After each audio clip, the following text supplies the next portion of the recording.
টক দই, বাদাম, কিশমিশ ও দুধ ছাড়াই যদি একবার এভাবে দুর্দান্ত স্বাদের চিকেন রোস্ট তৈরি করা শিখে যান তাহলে যে কেউ খেয়ে বুঝতেই পারবে না যে এটা সীমিত কিছু ঘরোয়া মশলা দিয়ে তৈরি করা হয়েছে। আসসালামু আলাইকুম, রোজিস সিবি চ্যানেলে সকলকে স্বাগত।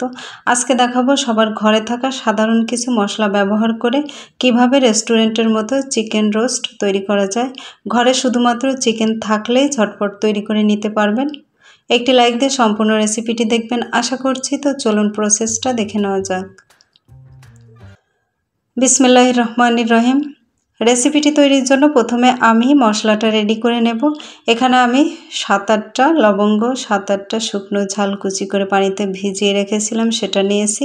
মাঝারি সাইজের 4টা রসুন কুচি, 2 টেবিল চামচের মতো আদা কুচি, 4 টুকরো দারুচিনি, এলাচ 7-8টা। এই মশলাগুলোকে আমি একসঙ্গে বেটে নেব। এভাবে বেটে নিলে অনেকটা সুবিধা হয়। এখানে আপনাদের ঘরে যে মশলাগুলো আছে সেটাই নিতে পারেন। আমি মশলাগুলো ব্লেন্ডারে নিয়ে নিয়েছি।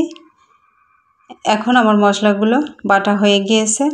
এবার এটাকে একটা সাইডে রেখে এখানে আমি বড় সাইজের মুরগির 3টা পিস নিয়েছি, যেটা 1.5 কেজি ওজনের হয়েছে। আর পিসগুলোকে এভাবে অনেকটা ডিপ করে চিড়ে নিয়েছি যাতে মশলাগুলো ভালোভাবে ভেতরে ঢুকতে পারে এবং সুন্দরভাবে সেদ্ধ হতে পারে। আর এই মাংসটাকে আমি কোনো রকম মশলা বা দই দিয়ে ম্যারিনেট করা ছাড়াই একদম লাল লাল করে ভেজে নেব। এজন্য প্যানে 150 গ্রাম তেল দিয়ে দিয়েছি। তেলটাকে ভালোভাবে গরম করে এর মধ্যে পরিমাণ মতো লবণ দিয়ে দিয়েছি যাতে মাংসের সাথে লবণটা মিশে যেতে পারে। লবণের পরিমাণ যাতে কম না হয় আবার বেশিও না হয়। লবণ দিয়ে কিছুক্ষণ জাল করে তেলটাকে ভালোভাবে গরম করে তারপর এর মধ্যে মাংসের পিসগুলো দিয়ে উল্টে পাল্টে লাল করে ভেজে নেব। একটু সাবধানে ভাজতে হবে যাতে তেল ছিটে গায়ে না লাগে।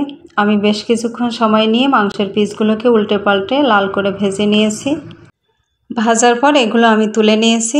এবার এই তেলের মধ্যে 4টা এলাচ, 2টা তেজপাতা, 5টা লবঙ্গ, 2 টুকরো দারুচিনি ও একটা স্টার মশলা দিয়ে দিয়েছি। দিয়ে দেব মাঝারি সাইজের 2টা পেঁয়াজ কুচি। এখন পেঁয়াজটাকে নাড়াচাড়া করে নরম হয়ে আসা পর্যন্ত ভেজে নেব। বেরেস্তার মতো করে ফেলা যাবে না। এবার সেই বেটে রাখা মশলাগুলো এর মধ্যে দিয়ে দেব। এই রান্নায় আমি কোনো কাঁচা জিরা ব্যবহার করব না। নাড়াচাড়া করে কাঁচা গন্ধ চলে যাওয়া পর্যন্ত মশলাটা কষিয়ে নিয়েছি।